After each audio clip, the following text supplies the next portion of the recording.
Chovola banga abaana betta kati notula ngono omwana yavudde ku kizimbe waggulu kumpi floor ya 13 n'agwa wansi olwabo abantu abatalumirirwa bannaabo eggwanga kubanga ekiba kituleese ku embase tuba tuzze kuddukira wakanga teri wala wa kuddukira mwe mutegeera olulimi lutwogera mwe mutegeera ebizibu byaffe mutekebwa mu ofiisi ezo okusolovinga bizibu byaffe bye tuyitamu so bassebo ne bannyabo muri considering ensonga eyo era kikyokka kyetubasaba omwana yenna ali eyo bannange video zisusse ziri fake and fraud ku social media nze bantemyenze bampadde obutwa bla bla bla ABCD bane tubasaba mulekeraawo okutambuza video ezitalina source of clear information gowe ne akatweyungako ali ku Nyondo Media nkulamusiza jebaleko jonna gyotusizaako engalo olunaku olwaleero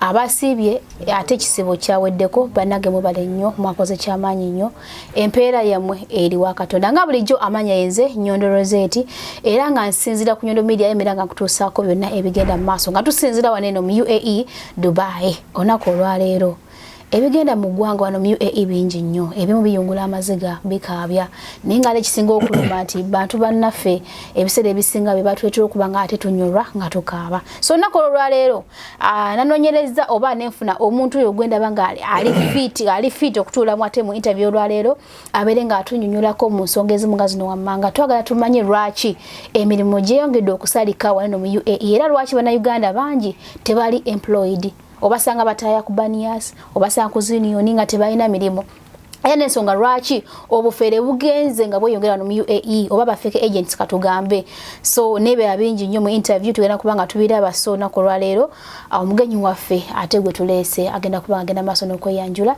tutandikira wonyine sebo tusanze okulaba nange nsanyiza okusanga Rozet Jeba ko jonna je tuzaki ngana ko lwaleero jimpuuba jikuuba alhamdulillah ntuusa wasibye Sibo kyawedde tukyali mwindi. Nenda kuwadde kasayini nti omuntu yasibye kubanga onyirira olabika bulungi nnyo tugambe nti obadde oli emmere mu bubbe yo pola pola. Justin ya bulungi. Of course. Okay, buza kwali ku Nyondo Media akola tandikirawo. Abalabi baffe benna aba Nyondo Media nate nsanyuse nnyo okubeera nga ate ndiko wano okwogerako gye muli oba okubaka ebiteeso n'ebitangaazo byendeeta ku nsonga ezigenda mu maaso mu ggwanga lino UAE amanya n'eddoboozi official media of course ng'era nkyaziddwa omukyalo ono Nyondo Rozet olwaleero nsanyusa okubeera nga ndi mu kifo kino olunaku olwaleero nawe bale butatwekweka asinga basinga batya kamera gamba nti awo manye encha bwe bityo so kamera yeetiika nange ndi so happy okubanga at least osobodde okujja ntubanga atuyisaayisako mu nsonga zino omanyi abannayuganda bali wabweru nnyo sometimes bali stuck baba tebamanyi kyakuzaako baba tebamanyi kyakukola ate era olw'obutamanya bigane kigane kibaleetera ate okugwa mu nsobi mu ngeri emu oba endala so ensonga lwaki oluvannyuma lw'okunoonyerezako ne experience waneno mu UAE nalabye nga yegwa omuntu asaana okubanga ate tudiscussika ku zino ensonga wammanga olw'ensonga nti bannayuganda bangi tebalina mirimu emirimu mitono nnyo wano mu UAE ate nga n'ekirala ababundabunda of course n'abaana beeyongedde ababola okudduka mu biyumba okujja eno wabweru abafake agents beeyongedde ate nabo bakuba nabakoze eki tebalutumidde mwana buli omu yesitukiddemu omufere yesitukidemu abadduka amayumba beesitukiddemu mpozi n'abeetemula nabakoze eki beesitukiddemu recently waliwo omwana yafiira edeira era naye ejja ku gundi ku kizimbe nekuba wansi ensonga ezo saazingira munyo by then ali mulwadde kati nono naye ateera omulala so nsonga nyingi zotasobola kumanya naye nga ate bannayuganda baliyo wabweru babeera bagala nnyo okumanya ebintu bigenda mu maaso so tugenda kutandikira ku nsonga lwaki emirimu mitono wano mu Dubai nga nakugenda nyeyo kasoke pozi njukizo yena ina tulaba ali ku Nyondo Media ambajukiza nti Speed Express Tours and Travel atenga company eri legit ina branches ezenjawulo munsi ezenjawulo gamba nga waneno mu UAE ina mu Dubai branch ina mu Abu Dhabi branch mpozi ne mu Uganda ina branch ne Rwanda atengera ekyayina dream yokuba nti esasanya branches ezenjawulo munsi ezenjawulo era nga eyimiriddewo ku Nyondo Media okubanga eyimiriddewo ku rafu okubanga naffe tugenda mu maaso ngetuwa support mu ngeri emu oba endala so goyeneyo gyoli kozesa ate Speed Express Tours and Travel singa oba yagadde kutambula mu ezenjawulo kulambula kukola visa change, speed express tours and travel, job banga ate okozesa. Natera nenkujukizako nate naba Brewster Coffee Obsession Academy atenga nabo bana branches zilieza bili waneno Dubai ne Abu Dhabi eranga main branch yabwe eri Abu Dhabi gwe nandegade okubamanyo because number zawe zibanga zitawa screen yafe oboso loge namaso noberango ba contactinga ko no babuze bisinga ko mpozi oba nga oyagade kujja mu inbox yange nange nja kubanga atensobola okuba kutusako nenkujukiza ne mukasa services bayina obufo obulungi wosobola ogenda noberanga ato omulamu ko yagade kulabika bulungi nyoba kulo buviri anabuli kimu kyonna natera aba Junisco Constructors and Great Finishers Limited atenga company di Kampala bakola zebayita biodigester septic tanks ngoluzungulu tezijula tezinywebwamu za digital zitwala akafo katono ddala nga natera bakuyamba ku kintu ky'okuzimba nti gwe na ejoli oba toli Uganda oboli Uganda nga wandiagade okubanga ate ozimba ennyumba yo enywere egumire ddala kozesa ate aba Junisco Constructors and Great Finishers Limited eranga genda ku platforms zaffe ez'enjawulo namba zaabwe gyeziri nekune nabigenda kubanga eyitako oberengo ba contactinga omanye bisingawo so tugende ndowooza abakuru abo bosembyeyo okwogera ko bakiriza kibanja mpola of course bakiriza kibanja mpola bakiriza installments noberango osasula ko mu bitundu tundu ne banga ati bakola emirimu nga gitambula kagamire mujane gigenda okuggwa nga nsasula mu installments ne bagimaliza bulungi ye mukama wange njabagezaako ndowooza alhamdulillah so nza tutandikirawo bulamba emirimu compared to last years n'abaliwo bagamba nti eno UAE yali nyangu era emirimu gyabeeranga abantu bakolyanga danga n'akasente kabeeranga kalungi ddala n'essaawa y'olwaleero emirimu gyeyongedde okubeera emitono era abatalina mirimu beeyongedde okubeera abangi waneeno ddala Bannayuganda era tukonsideringa nnyo Abannayuganda kubanga tugera lulimi Luganda tuli Bannayuganda kugolooza ki ekiviisaako okuba nti n'emirimu mitono nnyo era Bannayuganda bangi babundabunda ku ma streets nga tebalina mirimu. Well, neyanziza omukisa guno ogwompadde nateera okwogerako eri eggwanga within mu ggwanga lyetusinziddemu okubanga tukola interview eno olwaleero ate era nga yesookedde ddala okolako interview ne Nyondo.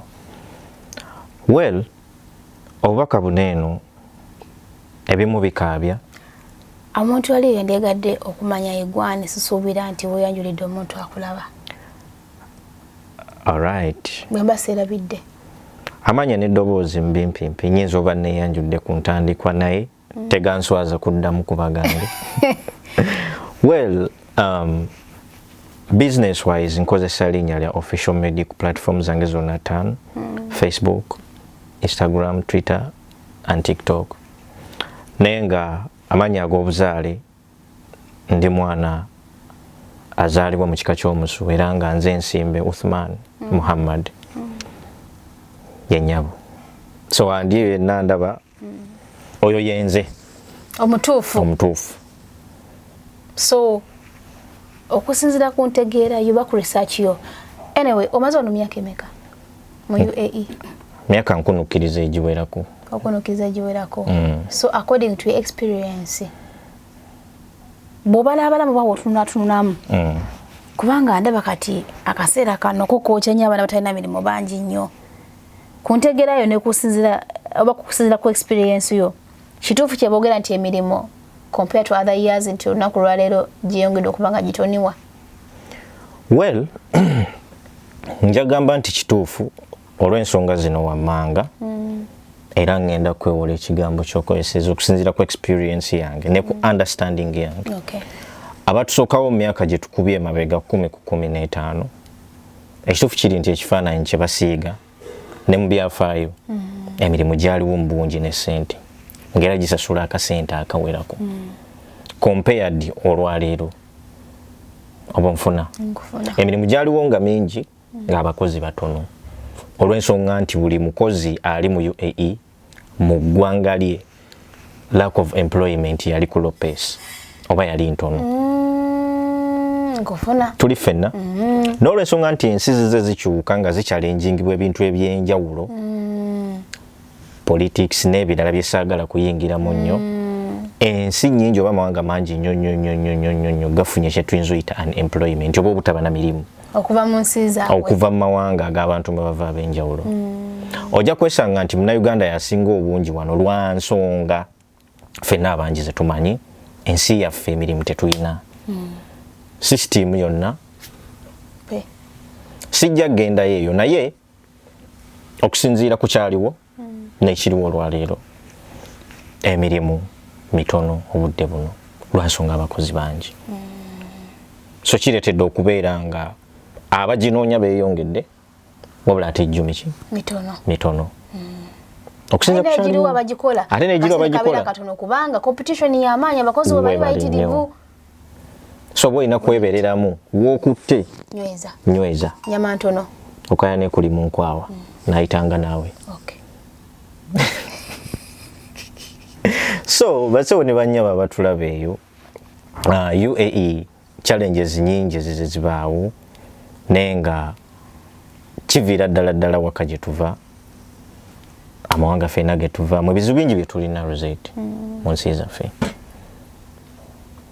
era kireetedde abaana bangi okubanga betusaako ebintu bingi nnyo ebiridde enjala sibiri disturbing olaba ku maaso like olina video gyogeddeko giwalaba of recent neyono omwana since essaawa zino bantu bangi tetunamanya kikyamuviiriddeko kufa yavudde ku fulo kumpi ya 13 naye kata wansi naafa naye nga ekintu nga kiba kyamaanyi nnyo omuntu okwejja waggulu eyo nga nawe okiraba nti gyendaga yeeri kiki ennyo ng'omuntu nagezezaako okunoonyereza source of lwaki yeekoze ekintu ekyamazima nze kikyambuze naye oba oli awo mukama bw'anaaba asobozesezza wanaavaayo n'atuwa information ne tugiwa eggwanga inshallah naye nga kyannaku nnyo tutwala okusaasira kwaffe era nga tunyolera wamu ne famire y'omwana oyo abangi tetunategeera mannya ge naye yenna anaaba asobodde okumanya ku bimukwatako atuuse obubaka abo eri famire ye asobola okuddizibwa okwabwe oba okuwummula omwana oyo yaani amanya baagogedde yaani wiki simanyi mannya tujja gafuna ngeerabidde ye Monica mwoyo gwa Monica mukama aguwummuza emirembe amiina weewaawo waliwo nabangi abafa enkya n'eggulu be tutamanya kituufu nawe wetuba tutegeddeko mu naye tubateeka mu ssaala amiina kuba ffenna lyekkubo just kusookayo obusoosi kituufu kale no nabwe gutyo nekijja kituleetera ebibuuzo bingi ebitalina ansa nga mu kyo ebibuuzo ebimu ku bye twebuuza lwaki abaana be tuzaala mu ndeemu ya maama Uganda ate be batutuusaako bennyini obuzibu okugeza bannyinaffe bangi nnyo ababonaabonera wano ku street naye nga basinga ababonaabona si kuba nti baagala siteri abonaabona ng'ayagala taliyo teri yazaalibwa kubonaabona taliyo so tulabye ku nsonga lwaki emirimu gyeyongedde okubeera entono obungi bw'abantu obuze wano nga bava mu nsi ez'enjawulo okunoonyeza kwane competition y'amaanyi nnyo ate competition y'amaanyi emirimu mitono ate n'egiriwo gisasula ssente ntono enseno yensi ennyangu okuddukiramu okitegeera ng'oggyeko ensi endala kubanga omwana asobola okusaba egundi visa ya Turkey ekimutwalira omwezi oba oluusi n'akiva nako kuba nyina mukola we yangamba Rozet nasaba visa ya Turkey naye kyakola kyagaana ate wanene kitakola kitasobola gaana so buli muntu alina access okujja wanene mu UAE yensi ekyasinza okubeera ennyangu omuntu okujja mu nsonga lwaki abantu bajjanga bayitirivu ne beekuumira wanene ng'emirimu miki mitono. Okay, so bwetuva awo ensonga nyingi nnyo tesobola kuzimalayo kyo kyekituufu naye nga tuvudde ku nsonga lwaki emirimu mu UAE gikyali mitono ddala era lwaki bannayuganda bangi bali ku zi streets nga tebalina mirimu nga tuvudde ku ekyo then waliwo ne okweyongera kw'abafere oba ba agency abafere be bano abafunira abaana emirimu n'agamba omwana mpa ssente ngende kufunira omulimu naye nawezeka nga takoze eki olumu nga tagufunye ssente ng'akoze eki nga ziridde kino njagala okubuuliza ekibuuzo nti lwaki okusinza kuntegeerayo lwaki osuubira abafere beeyongedde wano mu UAE mu kweyongera kwabwe lwaki era nga gwe ebbanga lyomazeewo wano eno obufere obwo obuliwo ssaawa eno bwe bwaliwo n'emyaka egy'emabega well sijja kubuulira nti bwenkanankana oba waliwo obusingako lwa nsonga siyina experience mu mulimu ogwo abagukola naye ngenda kitamenga bwe nti obudde buno eno abantu abo beeyongedde abafere oba abatali batuufu mu kunoonyeza mu kifaananyi kibatambulamu ekyonoonyeza abaana emirimu naye gye beeyongedde okweyongera ate gye bakomeddwe nabo kubanga bayiganyizibwa eri abantu abo beera babyeko ssente kubanga recently tubaye tulaba zi videos ez'enjawulo nga zitambula ku social media platforms ez'enjawulo ddala Facebook ng'abantu babakuba waliwo n'omwami omunene gwe baakuba ne bamukubira ddala bulungi nnyo waliwo n'abalala waliwo n'erakolera kampani emu yalinga alimba limambu mwakolera ng'alina ebipapula so he was even forced to swear I heard he's called fake. Yeah, he's called fake so he was even forced to swear nti takola ki takolera kampani eyo era navayo naswearinga yenze gundi sikolera kampani eyo badde nkola went so why do you think ebintu we wano mbiwe ebigenze byeyongera lwakuba nti mateeka sijja gamba nti tewali mateeka wano saagala kukozesa nnyo oluzungu sijja gamba nti tewali mateeka wano amateeka weegali Rozet gakola era bwe gaba gakutte gakolako nga bwe gateekeddwa okukolako omumenyi w'amateeka yenna avunaanibwa wano kabaani amateeka gakola sijja kumenya nti gundi oba gundi naye kasita bakwatira mu tteeka eyo mumenyedde etteeka gaba galina okukolako nga bwe galambikibwa kuba ensi y'amateeka naye kati lwaki ababbi beeyongedde okuba nga bongera bati batya mateeka beeyongedde okuba nga beeyongera obungi teri mubbi gwenza kugamba nti abbye tamanyi nti agenda sibu bajja kukwatibwa wabula ye abala kimu kya leero ebyenkyajja biraba wabula ekyongeza abantu abo okubeera nga baayitiridde okubeera abangi ebintu bibiri era nabo bali mu ngeri bbiri ngenda sooka n'engeri oba ne sayidi ennungi alright sebo ne nnyabo abatulaba eyo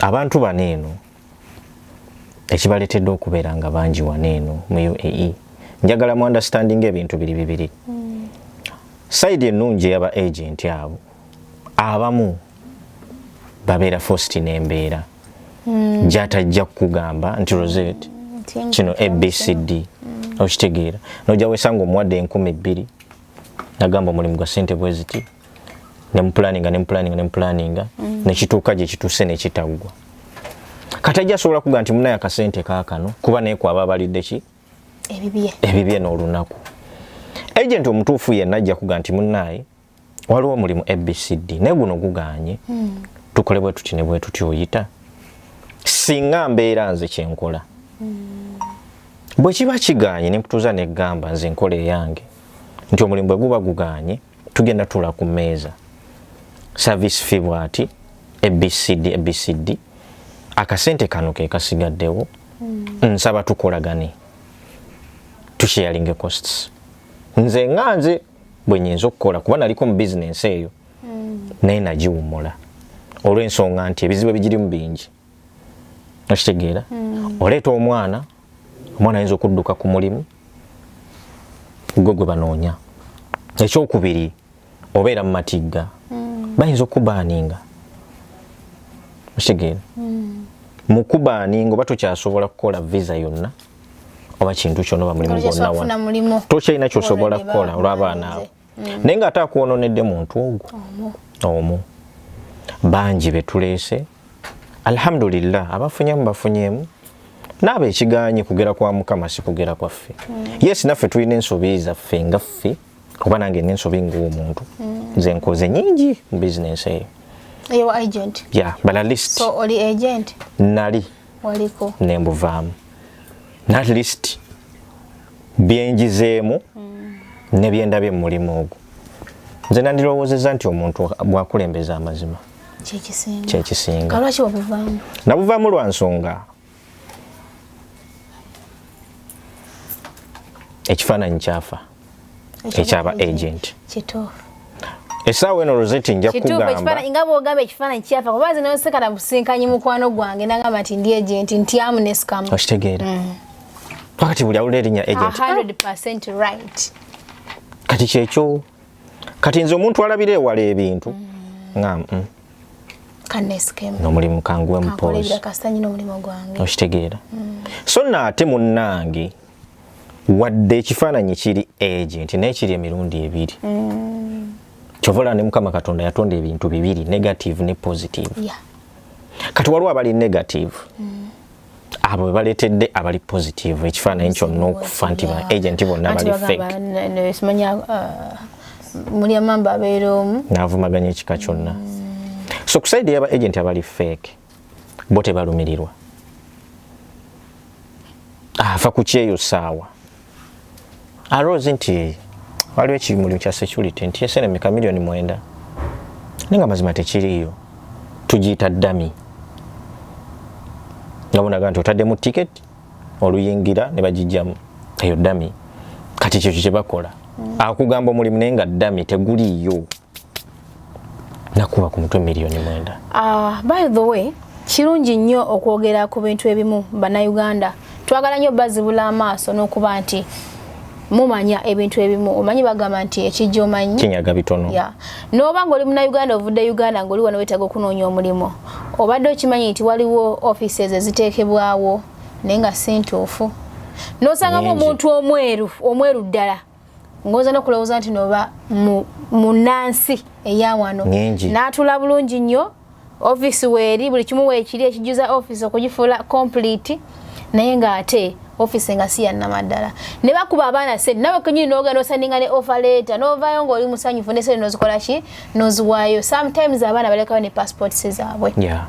Ne basandinga zi offer letter ne balekayo zi passports bagenda okuddayo enkeera oba enkeera date gye baba bagambye nti mukomeewo walayamu nga office teriiwo. Ne bamusaba no sente 3,000. Nga sente mazo ziwaayo oluusi ne documents ze n'azirekayo nga bamaze okumukakkasa nti bagenda kumushyiramu visa ne bamuwa offer letter ne walayamu. So mubeere nga mumanyi omuntu omanyi obanga tomanyi ogwa mu bingi. So nekino bakyegendereze bannayuganda ffe tuwayo kubanga tubaweereza n'okubabuulira ekituufu. Oba oli abantu abayinza okutya obyogerako nti bagenda kusibwa wabaye nekifaananyi kye batta. No, ekintu ekitaasa omuntu omulala zomebanga mmedi ngenda kugera ku kintu ekituufu. I don't care. Like nga bino ebiriwo banene abaana bano bebaforcinga kugenda into prostitution. Many people are scaring me, many people are saying don't talk about that. But ekintu kyemmanyi nti kikolebwa mu bubi. Like seriously, oba anyone would like to do anything like what to me, I don't really care as long as I'm on a side ejemanyi nti nti yentuufu.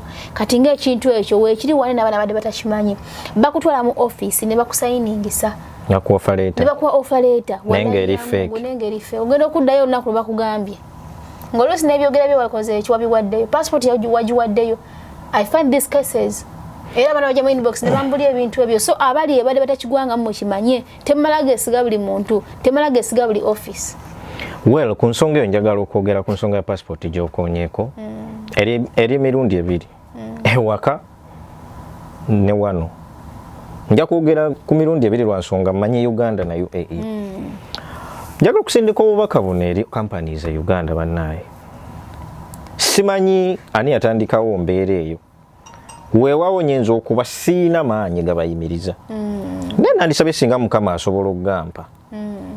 Ne mbagamba bannaaye kyemukola kikyamu. Rozet omwana azze ku kampani ayeeyabulamu ayagala genda yiiya mbeera.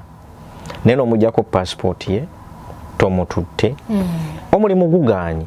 Ate okujja ojginona n'omugamba nti leeta emitwalo 25 ku 5 nkuwe passport. Naye nga yagyekolera tomutirako passport yiye n'olemera passport y'omwana n'otakuuma oku n'agenda n'akola endala omwana n'oblocking nga tasobola kufuluma ku kisaawe okujjako nga ze n'akukubira amaviivi. N'akozesa eno n'akublocking. Yeah. Oba baba bagimuwadde omwana oyo bamuteekamu blockage nga tasobola fuluma ggwanga n'ontantiru ng'agenze neegayirira kampani eyo. Ndowooza eyo abusikondi ya Uganda gye basaamu bwe nnyinza okigamba. Uganda gye kiri ekintu. Bwe nnyinza okiyita I have ekiruwa Uganda. Gye kiri. Omuntu singa otuuka ku airport. Gye bali bangi. Sisobola boogera wano naye nga gye bali beemanyi. Yeah. Omwana nafuna mikono gyange 3 nga baali bateeka passport zaabwe mu mbeera ya COVID before COVID. Kati COVID ataataamu ensi zita ne bafuna emirimu ewalala mu nsi ze baali bagendamu. Omu yagenda n'aginonayo n'amusabaaga. Abalala bazinonayo nga tebasobola fuluma ggwanga. Zi company nga zibasuubiza okuba nga babafulumya bakole ki? Yeah. Bagende. Naye nga baali balina gye baaziteeka. Kati gye baaziteeka emirimu ne gigenda ku pause. bano badde banene passport zaabwe mwana agende wantu ewalala right kyogamba mange zine enkolendera abo banyinyini basobola ku blocking basobola bakutako omusango kuje blocking simanyi baguyita ne basobola kulemesa fuluma wala kiwuliddeko si kiwulira I'm talking out of experience you have to go back and put your knees down butere okay tetubadde off topic byona biyamba bana Uganda kakati nga tuze ku nsonga y'abantu ba fake agents batubogeddeko nti ayinza kubanga mutuufu ne ulumene gukola ki ne gugane nga alina okudda gy'oli okunonya other solutions kubanga itaba muki taba muyaye nti banene abali fake baheredde tene bano okubanga bakola ki bafuka okubeera fake nti ayinza okubanga agent mutuufu era nga nekyakola kiki kituufu naye ne wesinkana nti nno bambi waliwo engeri ya ekino nekigwa oba nekigaana ati olwokuba nti nno baneeno bo bawuddeho ku mawulire g'abaana abafere olina lowooza ti nno maybe naye akola ki amubba so nosinkana nga ate aleese abakuba kuba kati kino kyazeewo nnyo abakuba nga tuze ku saidi ekyo ky'abaana abakuba bafere golowooza ku ntegerayo kituufu oba si kituufu teri muntu ava mu mbeera ng'alina essanyu ku mutima atanyigiriziddwa abantu bonna abaavaayo mu kugenda ku nguudo mu kulonda mu biseera we twali tulondera akalulu ke twakamaliriza abantu bali baagala nkyukakyuka Rozet kiki otalabe kigenda maaso mu ggwanga buli kimu kya bbeeyi oba olyawo baali n'essuubi olw'okunyigirizibwa kwabwe ku mitima nti mukama osanga gwaliise yoyo naye munnaaye byavaamu so kati abaana bonna boolaba abava mu mbeera ne bakuba abo ababa babbye baba n'obusungu ku mitima gyabwe agattako asula mu mpewo wabweru musajja mubbye miliyoni 7 pasipoti ye yagirina amutambuliza ku ntoliza ati kale onenkubuuza nti kituufu mateeka tegabakwata amateeka gakwata omuntu akubye omuntu amateeka agava mu ofiisi ezibaga amateeka naye mu buntu ng'omuntu avudde mu mbeera tosobola munyumiza amateeka nga mubbye miliyoni ze 7 mbw'omunyumiza amateeka kamukube banaawoza oli mutuufu nga kiwayogedde nti n'omubbi abba leero omubbi abba leero boba tebamukutta n'abiraba oli mutuufu so omuntu some people babakondeminga waali bagenda kubasiba kituufu munango omuntu avaako seriously omuntu osobola okubeerawo nga oli okay obwongo buli okay naye omuntu n'akutabula newerabira nekiriwo saawa oyo what may happen later so omuntu yenna ova mu mbeera okuba omuntu abaakooya aba ayina ebimunyiga ku mutima ng'ate ali mu muyisa mu mbeera ye mu challenge nga amulabako awo kitegeera ali anywa ayambala bulungi yensonga lwaki abaana bava mu mbeera poliisi ebiraba ebimanyi era bwe beebasanze bakwata ne babuuza ki nti gundi tumubanja bulabula nti okke tumukolere ki abasasule babiraba naye ng'ebyo byonna babikola bannayuganda bannaabwe ddala lwaki oba oli akasente ka munno nga naye azze kweyiiya so lwa busungu bungi ensonga lwaki nabo beeyongedde okubakabanga ne bebakuba ate nga bakyabakuba singa tebakendezwa tebakyuse bakyabakuba bo bali recently nalabako na mu Nigeria logo bayambula yenna Nigeria nyini oba mu Nigeria munagana naye nga side zeeyo mwezi ensi ne bakuba bamubanja nnya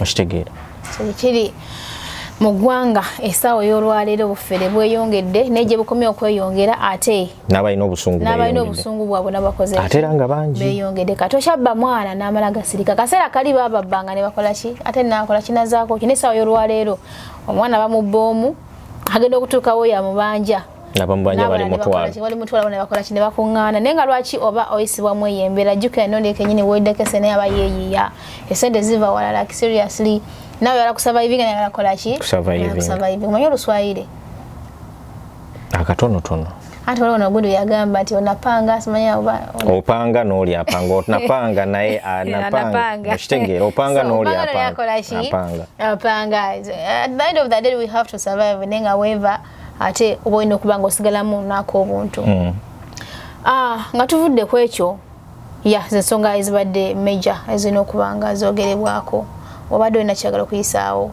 ekya embassy nakuwulidde wena kutemedde wali nga sinatuuka ku embassy njagala okusooka okusigira ekifaananyi bannyinaffe abaana ab'obuwala n'abaana ab'obulenzi abalina essuubi eryagala okuyingira UAE njagala musoke mutegeere ekintu kineeno. UAE si ye Dubai oba Dubai si ye UAE. UAE ekolebwa Emirates 7 oba ebibuga 7. Tuli fenna. Abaana abasinga babaleeta wano ne bamuteeka mu Dubai oba Abu Dhabi. Nagamba anze siri mu UAE. Abamu nno ekyo kimuleetera okudduka ku mulimu nga manye Dubai ye UAE. So njagala mutegeere ebintu bino basibo ne bannyabo. UAE ekolebwa Emirates 7 nga mwe muli Dubai, Abu Dhabi, Sharjah n'endala. So bobo otuukidde mu Abu Dhabi oba mu UAE ne walala oba mu UAE. So njagala okubasigira ekifaananyi kino before nga temunnaba kuwaayo ssente zammwe yonna gye muba mulaze okufuna connection ebayingiza UAE gye njogerako kuba gye ntegeera. Sooka okole research ku company banyinaze abaana ab'obuwala n'abaana ab'obulenzi mwenna aba planning okuyingira UAE. Nsaba musooke mukole research ku companies ba agent oba omuntu yenna gw'oba ofunyeko connection agenda okuyingiza UAE. Kola thorough check-up, kola okunoonyereza okumala nga tonnawaayo kasente ku kabulumi yonna gy'okajje. In that bw'oba otuuse wano ku kyonna ky'obugiddeko kakasa nti ekyo kye bagamba ekyoza okukola okitegeera. Tokkiriza kulinnya nnyonyi nga tomanyi mulimu ki gw'ojja kukola. Abaana abamu visa bazibaweera ku bisaawe ne tiketi nga n'ensi mwalaga tamanyi n'ennyonyi gyagenda okulinnyako tamanyi. Beo betulaba ababonebonera ku street agent yandeeta nansula wano nansula wali nansula wali. Mukole okunoonyereza okumala before boarding the flight. Ekyo nkimaze. Ekirala omwana yenna ali eyo bannange video zisusse ziri fake and fraud ku social media. Nze bantemye nze bampadde obutwa bla bla bla ABCD. Bane tubasaba mulekeraawo okutambuza video ezitalina source of clear information. Kuba naffe abagezaako okukuŋŋaanya obuyambi bwe muba mwetaaga tufuna okusoomozebwa kw'amaanyi. Ate ng'oluusi ebimu biba bituufu. Weewaawo waliwo abakola obukozi okunoonya content oba attention ya media which is not right. Bane obulamu kintu kya bbeeyi tuleme buzanyiramu kuba tubufuna omulundi gumu. Katonda atuwa obulamu omulundi gumu. Ne bwe tutaakozese mu kisogo Katonda gw'atuwadde tetujja kuddamu gufuna. So nsaba bassebo ne bannyabo abatambuza vidiyo ezo. Omuntu waba alina obuzibu oba gwe wenna ng'ofunye obuzibu oli mu kiyumba. Weewaawo n'abasajja basanga obuzibu. However batono abavaayo okujja mu kamera. Nenja kusinga nfokasinge ku baana ab'obuwala. Bw'oba ofunye obuzibu mu kiyumba oba wonna w'oli sisuubira nti waliwo omuntu ajja ku kyeyo wano nga talina muntu gw'asobola communicatinga naye gwaga nti banne bafunye obuzibu gundi oyo Rozet oyo kumujja otandikira. So n'ekyo kituyambako okugezaako okukwata ekkubo okunoonya source of information abantu abakuvunaanyizibwako ewaka ne we watuukira. Ekyokubiri passport number zammwe banne mufube nnyo okulabanga obako ogiteeka somewhere. Kituufu. By the way nkulu nnyo nsonga nkulu nnyo kikubeko nnyawo. Abaana basigugenda kugamba nti Rozet kino nekikuwasa ne passport number nga sokola ki sigimanyi. Right somewhere oba ogiweereza abeewama babeko baginotinga ng'osobola kuyana bagamba ginsomere. Mulina emikwano gisharinge n'emikwano gyo nga 6. Sisuubira nti abantu 6 bonna basobola oluzinga passport number yo oba passport copy yo. Email yo kintu kikulu nnyo. Saving a passport yo ku email. Esimu ne bweyiika etya. Once you get any phone or any access, teka mbutesi email nga data we yenadda. So passport number kikulu. Mu communicating bulungi. Nti nze gundi ndi kindi munanga afunye obuzibu ati ne bwati amanya ge ye gundi naye ne namba ye oba omuntu ono gwatugambye tuukirako tumanye ebisingawo. Bane ekigenda tuyamba okubatuusaako obuyambi n'okukendeeza ku cases z'abaana abafuna ebizibu abetta abeetuga ababuuka ku bizimba okugwa olw'ensonga nti baba bakomye nga tebakyalina ngeri gye bafunamu buyambi. Ekyo nkivuddeko. Njagala okusindika obubaka buneeno mu ministry ez'enjawulo wammanga. Ngenda kusooka ne ministry ya internal affairs oba ey'ensonga z'omu ggwanga munda Uganda. Basebo ne bannyaba bakola ministry eyo. Ntuusa omulanga gwange gye muli ku lw'Abannayuganda bonna abali mu nsi. Ffenna mwe tuwangalira essaawa eno UAE, United Arab Emirates. bane tusanze era tukyasanga okusomozebwa kwa maanyi nnyo ku nsonga ya passport. Abaana bangi bajja ku passport bakaaba amaziga, bangi passport zaabwe tezinnajja. Of recent mwatusuubiza nti mugenda kuleeta office wano, of which tekyandibadde kibi. Naye bwebeera nga communication oba system ya embassy egaanyi ottereera, office egenda tuyamba etya? Point number 2, baana bangi nnyo tebalina national ID. Baguzawo passport documents ndala, tasobola ku updatinga passport nga talina national ID. Tusaba mutereze mu system eyo, mutunule mu nsonga eyo bannange, kubanga nkulu.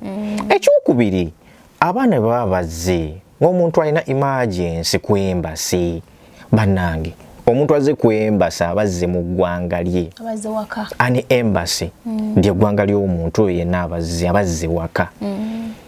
Tulowooza batulina mu ndowooza nti muteekebwa mu ofiisi ezo kuweereza bannansi n'abatuuze b'eggwanga Uganda.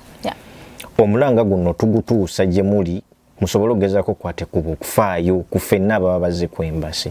Kubanga ekiba kituleese ku embassy tuba tuzze kuddukira waka nga teri wala wa kuddukira. Mwe mututegeera olulimi lwe twogera, mwe mutegeera ebizibu byaffe. Muteekebwa mu ofiisi ezo kusolovinga bizibu byaffe bye tuyitamu.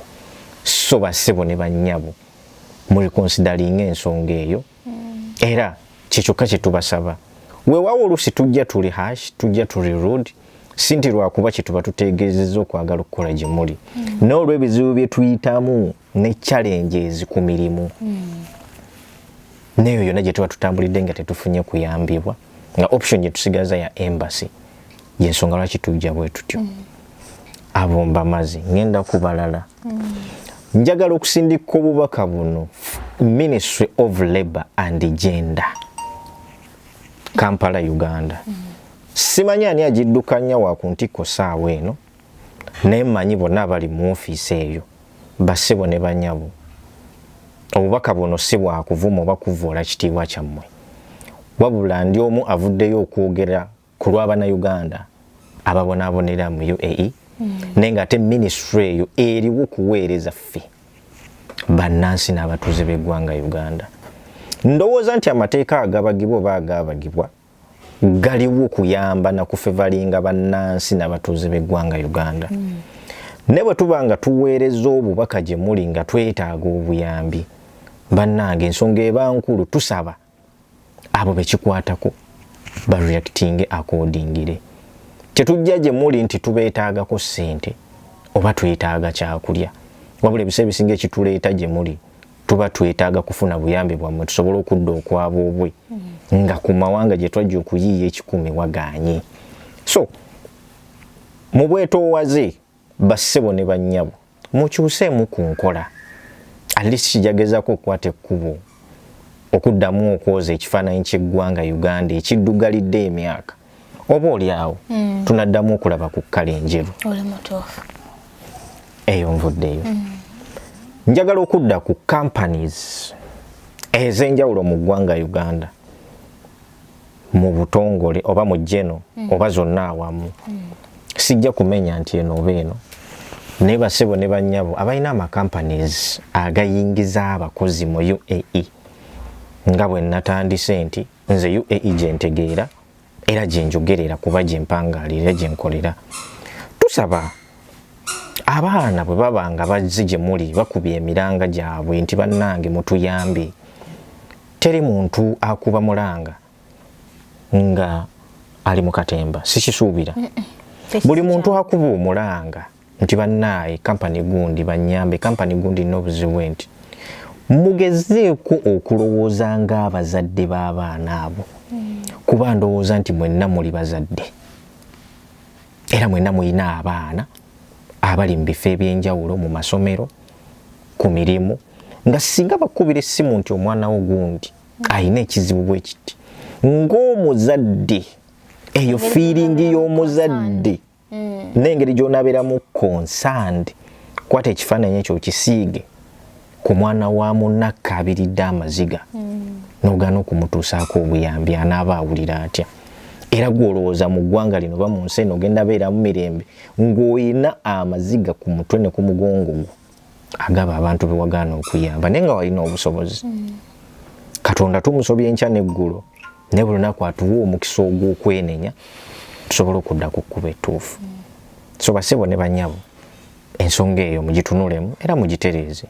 Tetunyumirwa nnyo okulaba bannyinaffe nga betta babuuka ku bizimbe beeyimbamu emiguwa naye ate kyemukolanga ekyokubika amawulire oba ekyokubika information olw'okuba mwagala ssente ne muba bribinga n'obusente bwa kofini ezibajja ku mawanga n'obwo bwe muwaayo nga amabugo musirise abo ababaviiriddwako abo obulamu tebugulwa.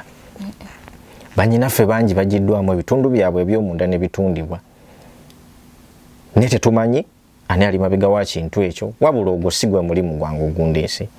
Nze just kyenjagala ogezako portrayinga gye muli mugezeeko okurespondinga eri abo ababa batuusizza omulanga gwabwe gye muli. Nze ensonga zange ezo bassebo ne bannyabo.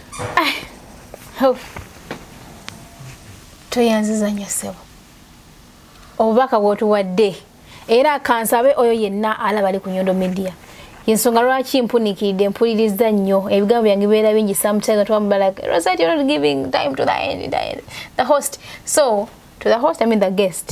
So yeah. So olwaleero nsirise nnyo kubanga the information you've been giving out it is so relevant.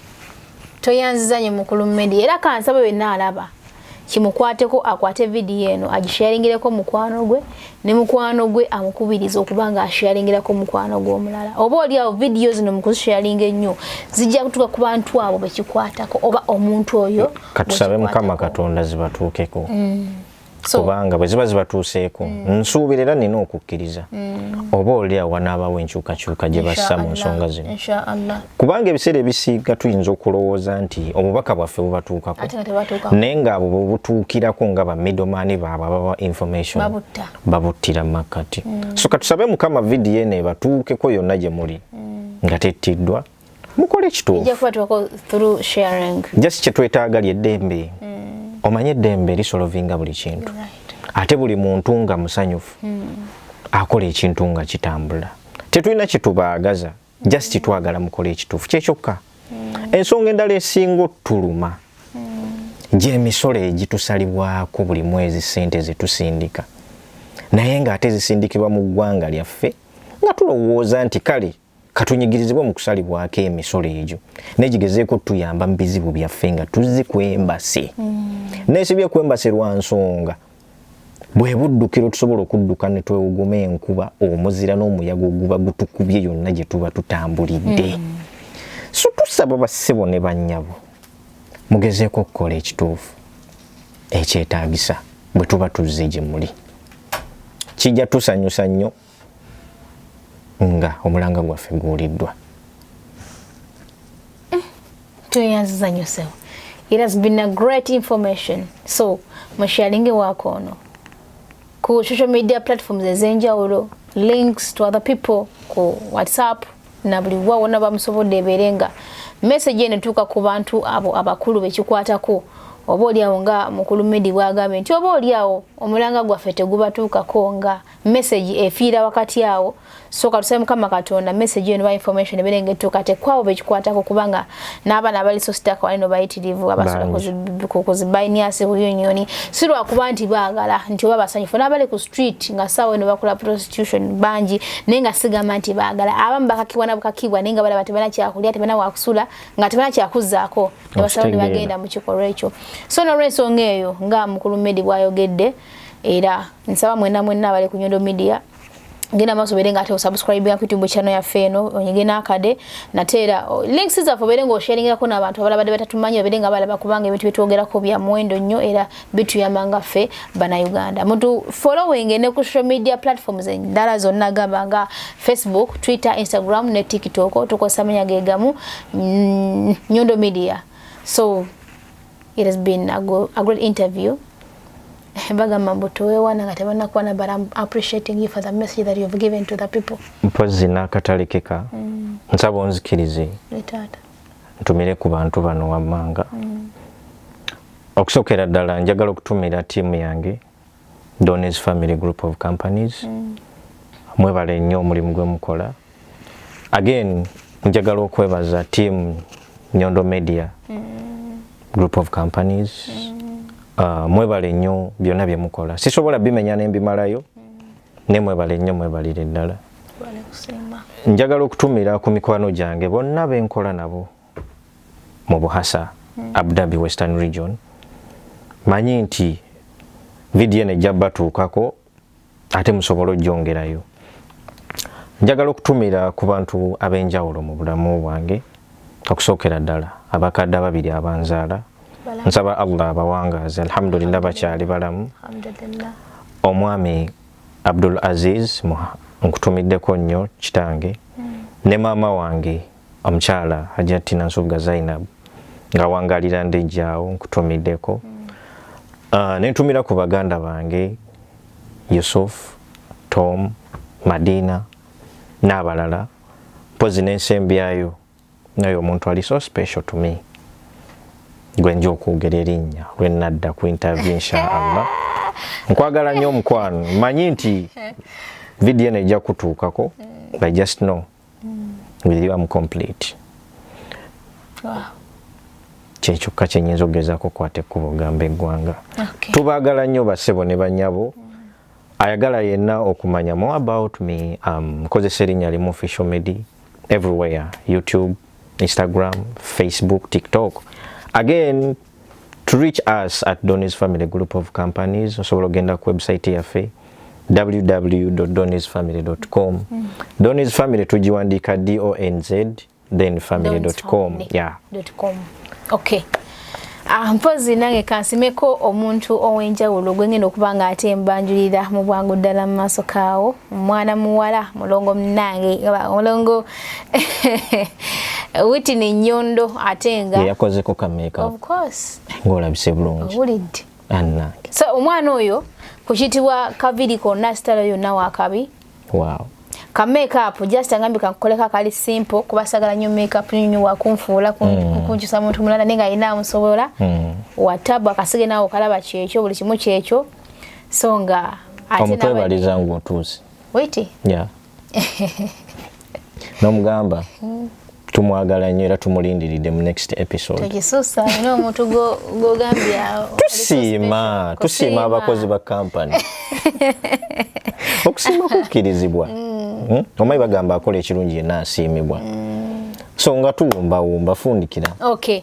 So nga ne wiki ate yabadde ku camera. Okwagala okweyongera okumanya ku mirimu gya wiki osobola ogenda ku Refa Production. He director waffe muzanyo gwaffe ogwa Veronica. My little sister Veronica. Ate nga nebingi bikyajja ng'ogyeko ogwo waliwo n'omulala gwegenda okujja My Cheating Husband. Coming soon. My Cheating Husband. Is on coming soon. On coming soon. Basebo ne banyabo nga tuwunzika. Tubaagala nnyo mwe bali kubeera balabi balungi. We sign out. Bye. Okuzimba kya buvunaanyizibwa naye ozimbye otya? Kangwanjulire aba Junisco Contractors and Great Finishes Limited bakafulu mu kuzimba amayumba aga buli ngeri, bazimba kalina ez'ebyuma, hollow sections nga kwotadde ne I-beams. Oyagala plani z'ebizimbe, plumbing, okuwayalinga amasannyalaze, okukolera compound, finishing w'amayumba, interior designing ez'omulembe, so nga tukola ne biodigester septic tank ezitajjula, ezitawunya, ezitwala ekifo ekitono ate nga si za kunywamu. Kati mwaba amasomero, emizikiti, amalwaliro, amakanisa, amakampuni n'amaka, mwettanire biodigester zaffe ez'omulembe. Tusangibwa ku Modern Havana Complex, omwaliriro ogwokubiri, edduuka eryokubiri Rubaga Kabusu Road, opposite Tavern Woods. Oba tukubire ku 0701 505 801 oba 0705 837 343. Junisco Contractors and Great Finishes Limited. Let your dreams be our project.